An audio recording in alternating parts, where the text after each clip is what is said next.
puppy dog. Well, that was my first thought, and it was thanks to Dr. Kornhauser here. Anand, you guys are showing something really cool with Halo.Car. Yes. And we're in Las Vegas at CES 2023. Why don't you describe that, and then we'll let Alan give some commentary and questions. Fabulous. So Halo.Car is a unique product where our customers can take our app, push a button, and request a car. We will remotely drive an all-electric car with nobody inside to be delivered to the customer's location. Once it gets there, they hop in, they drive it how much ever they want. When they're done, they don't have to worry about parking. They basically go out of the car and say, I'm done with the car. We will remotely drive the car to a next customer. And all the cars are electric, and ultimate vision for Halo is to convert all of the gasoline miles that are driven private cars to all electric, but making them affordable and accessible. Well, that's always, those are two words that are close to your heart, Alan. So why don't you chime in here? Well, yes, of course. The whole purpose of making it driverless is to take some of the expense out of it, because if it's being driven by somebody, they deserve to earn a living wage and feed their family and send their kids to Princeton and other places, and so therefore they deserve it. But maybe some of this can be done without that expense, and that is a true expense. Sure, we could subsidize it and have the government pay for it, but that's not the objective.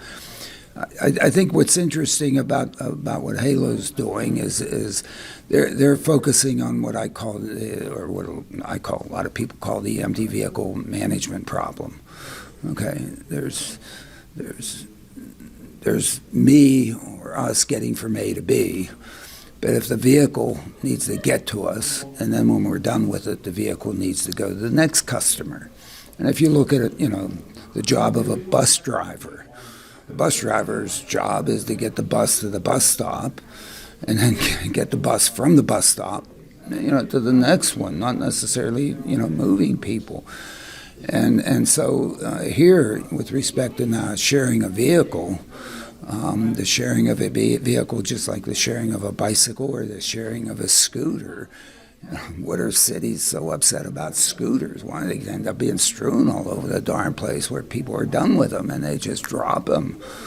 And now somebody has to go pick them up and move them to where the next person's going to want them. And it's not only expensive, it is just it's a management nightmare. And that's what I'm so like about your approach, is it addresses that particular piece of it. There's another problem I would love to talk about here too. If you think about this, we are all generally in the assumption that electric cars are going to make a big climate impact, right? Yeah. But the difficulty with the electric car today is it's very expensive. It's $40,000 to start off for an average consumer, right? Just a few but percent. The government's right? giving us $50,000 back, so we get rich as long as we're rich enough. No, yeah, go ahead. Yes. Right? Yeah. So just a handful percentage of population can actually afford a $40,000 car. Yeah. Even if you afford it, you have to retrofit your house with some form of charging infrastructure. Right. Not every house is capable of doing it. If you rent a house, you can't do it. Right? Yeah. If you have an HOA, that's annoying. You can't do it. If you live in an apartment building, what do? Throw an extension cord out That's the it, window? exactly. From your bedroom, right? The people who have been driving electric cars, they don't live in apartment buildings. They have mansions on large... But here's the question to you, right? How do you make that accessible to everybody, the masses, right? The masses are driving clunkers today, right? The whole point of Halo is to make it so affordable, so convenient, and accessible at the same time that they don't have to think about it's an electric car. It just comes fully charged. When they're done, they don't have to go find a charging station. Just leave it. Yeah. That's it, right? Yeah, because you can recharge it or whatever and so on. I mean, it gets buried. I mean, they do end up paying for it. Yeah. And of course, the CapEx, which is the big issue on that. If you end up being shared the vehicle and you use it five, hey, maybe you can do 20 trips a day out of these darn things. Exactly. Ultimately, at scale, what Halo is predicting is we will be able to do 40 to 60 rides a day at high volume, because we're able to chain those rides as the ride becomes shorter and shorter. So ultimately what happens in this region of our operation where we've saturated deployment, people stop buying cars. I can see it. Now, if you can do ride sharing also, if we can figure out how you can do ride sharing too, then man, we really have it.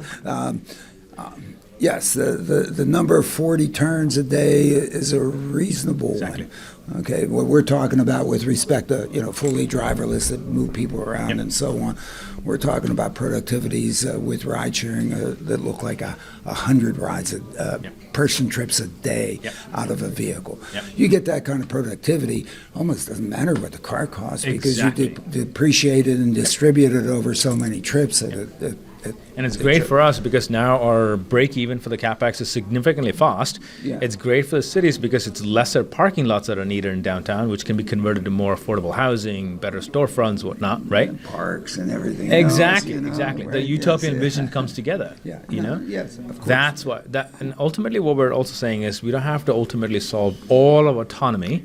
This is a bridge to autonomy, Yeah. right? So why don't you tell us a little bit about the bridge? You have this driver that is here instead of in the car. Why don't you tell us how that works? Yeah, so a remote pilot, we call them, that are trained by our staff internally at Halo. We train them on how to operate our actual devices. They sit here, mission control for Halo, and drive the cars remotely. They only do a few minutes to deliver a car to a customer. Once a car is delivered, they switch to another car to deliver that car to somebody else. So ultimately what they're doing right now is they have a 9-to-5 job, very, very flexible, very stable. They come into work from work, instead of sitting in a car driving someone around, right? Yeah. Nobody wants to do that. The customers don't want to be there at all. So this is happening because it's the best way that we know at the moment. We want to take that even further, right? Make that even more efficient. By having one remote pilot that's able to multiplex into a fleet of cars, our efficiency goes up drastically, right? They only reposition the car when there's nobody inside to either move the car from one parking lot to a customer or from one customer to another customer. So that way we unlock massive efficiencies, we're able to unlock massive margins, and we're able to scale that model. Now, I'm going to put another vision on top of this. Think autonomy is as a exoskeleton for industrial workers. Improving the capabilities, drastically magnifying the capabilities is what autonomy is supposed to do, or any sort of automation is supposed to do, just like industrial automation. Adding automation to this equation makes it even more scalable model, even more efficient, even more safer. At higher speeds, higher region of operation, our zone will start increasing, where we'll now be able to deliver a car anywhere in a city remotely, instead of a small region of operations where we're at the moment. That's how I see this as a bridge to automation, instead of just overnight level 5 happens. It never happens. Don't say level 5.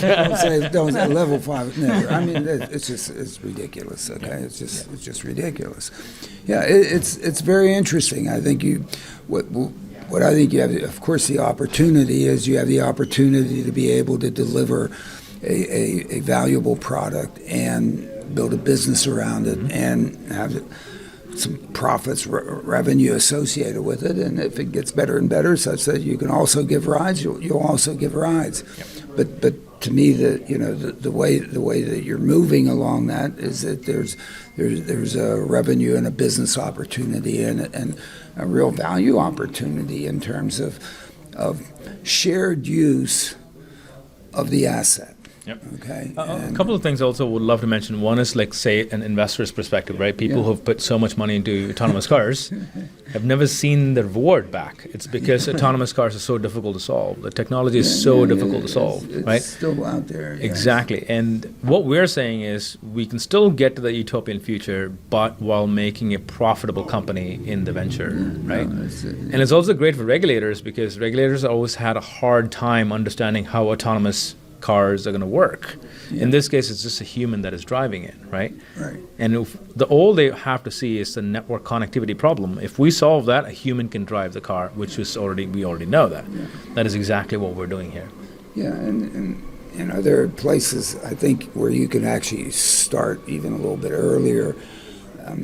Do you really have to reposition the vehicles at the times when the traffic is the densest and most difficult?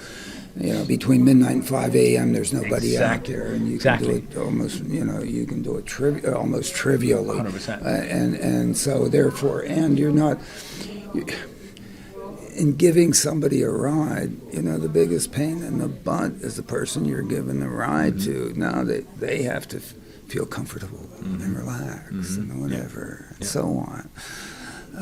since you're not giving anybody a ride, Yeah. and the thing's empty, you don't have to worry about that piece. Exactly. You do have to worry about safety. Yes, And, 100%. we would, my question to CEOs such as yourself, is always, at what point do you feel I claim you have to feel confident enough. Yes. We can do all the equations, we can do all the statistical analysis, we can, have all the data that you want, but when are you willing to take the risk to say, hey, my goodness, yes, we can just operate this thing without Yeah. the safety driver on board, first of all, or without the chase vehicle, and have it on there and do it. And given that you have the opportunity to do it at different times during the day, and you don't have to do it when it's really tough, then it's really the toughest that you can ease yourself into there and build a nice company and grow it and actually build a company as opposed to just worried about flipping a company. Yeah. That would be very nice if you build a company. And That's not what flip it. we're hoping for, and it's a combination of the confidence, just like you mentioned, and also data backing the confidence. Yeah, well, right? of course you got to have the data. I mean, you can't make the stuff up, but Yeah, exactly. but I guess I know you'll know the data. Yeah. But for you to take the risk and stand up there and say, yeah, these numbers really do reflect this, is, I think it all takes a little something down here, okay? And I think that's fine. This is, to me, it's a human problem. I mean, it's not a mechanical problem. let's, It's not a data problem, because somebody's Yeah. going to tell you need 28 nines, Yeah. 9.99, and okay, we're right. Get out of here. Yeah, exactly. I mean, if you think about this as risk in everything, right? Every day we leave the house, there is a risk. Yeah, of course there is. Life would be not be worth living if we didn't take risks. If we knew the future and everything was nice, I mean, it'd be boring. We would have, boring. I don't know, we would have given it up, and The uncertainty that's is what makes life happen, right? So that's what makes it interesting, I think. I mean, Well, and speaking of uncertainty, every time I pick up my phone, I'm uncertain whether it's going to go through the network. How do you guys kind of guarantee that you can get the signal through and back to your teleoperator? yeah, so the inspiration here is from avionics. If you think about aviation for a second, it's been happening for decades and decades, where every component that they put in an airplane has multiple redundancies, multiple fallbacks. Very similar in our cars, we have all three networks, T-Mobile, AT&T, and Verizon. We have deep partnerships with all of them, T-Mobile being the primary, right? In fact, they've also invested in the company because they believe in the tech that much. So we have a unique patent where we're able to work on all the networks at the same time, because we understand that all networks have gaps and uncertainties when in actual environment. So we leverage other networks that are there to piggyback each other. So we have 3 tiers of redundancy. And on top of that, we have something very unique that we've built. The car is extremely smart, where it knows exactly where it's at. It knows the signal strength. It knows what's happening live inside the vehicle. In a worst case scenario, if all fails, the car is extremely sensitive. It comes to a stop. That's why we still have a safety driver, and we're now moving towards a chase car, where the chase car is helping improve our efficiency, getting to a point where we'll never have to stop at all. That'll happen sometime later this year. in a sense, because you're not moving a person, you're moving the vehicle. It's not mission critical that everything goes just perfectly right so that the person gives you 5 stars. Yeah. Okay? Yeah. You can't stop. Yeah. Okay? And every place you're going to drive, especially around here, you've driven before. Exactly. And by the time you do any of this, you do know well that you've probably driven it who knows how many times. So you know where the soft spots are. Yep. And of course you avoid them. But you still need to have the low enough latency, like if the kid with the ball throws the ball out and starts running, you can react, right? Yeah. Absolutely. That's no, our- It has to do that. Yeah. Yeah, that's our proprietary IP as well. It's not just the redundancy in the network, but also the reliability of the network, right? Yeah. How low you can get the latency down is one of our secret sauces. Yeah. From a maximum speed, then you're just in the neighborhoods right now. I mean, what is that speed, and what do you anticipate going to? Usually keep it under 25 miles an hour. That's a top speed when we're remotely driving with nobody inside. But when we're manually driving, it's just like a normal car. So customers can drive whatever speeds they are used to. No, you shouldn't let them drive that, but go ahead. They get themselves into trouble if they do that. Go ahead, yes. So it's just like renting a car, right? When you rent a car, it's your liability, right? It's very similar. But when we are in control of the vehicle, we tend to keep the car speeds under 25 miles an hour. We don't go on faster roads. We don't go on the freeways. We keep that risk as low as possible, very manageable. You have all those options. You don't have to be there. You don't have to race it. I mean, you can get enormous productivity. The productivity increment that you get by going on a freeway versus surface streets versus 100%. If you do a safest routing as opposed to a minimum time routing, so it's like pennies. I'm sure it is. I'm sure. I know. I've looked at that. I know it is. I mean, that's what's elegant about the problem you're trying to solve. It's a solvable problem. And that also makes the latency problem much easier and all that stuff. Right? It's not as mission. It is mission critical, but it's not as if you have somebody in there. Yes. Okay. The liability comes down for us. And then the onboarding process seemed fairly simple. Don't have to download an app or anything. I texted. It sends me a message. And we'll rent the car, right? I mean, to get the car, it's easy. I mean, I think your interface with it, at least we played with it a little bit. Nice. Look nice. Yeah. No, I think it's great. I think we wish you all the luck in the world on Thank that. you very much. I mean, to me, it's a legitimate business model to go after that has substance as a business and somewhat near term. Love it. And Love it. you're in Las Vegas now. Do you plan on expanding beyond Las Vegas? Or? We're 100% focused on Las Vegas at the moment. We understand that if we are able to get to a point where we have really good economics in one city, it's replicatable. You can right? replicate it. Exactly. Right? I mean, it's a replication issue. And we have other states that are reaching out to us, literally state providers themselves are reaching out to us saying, how do we bring Halo into our state? What's the regulation going to look like? How do we accelerate the regulations? It's all organically happening by itself because regulators are understanding this is a really better comprehensible way to get to the future utopian driverless cars. So it's happening organically, but we're focused very heavily on Las Vegas alone. Excellent. Well, Alan, any more? No, I think that's great. Thank you. I appreciate your time. Absolutely. It's nice that we had the opportunity to visit you here during CES 2023, and all the best. Thank you very much. Thanks for the ride. Absolutely. Thank you so much. Yeah. Thanks for coming out. Thank you.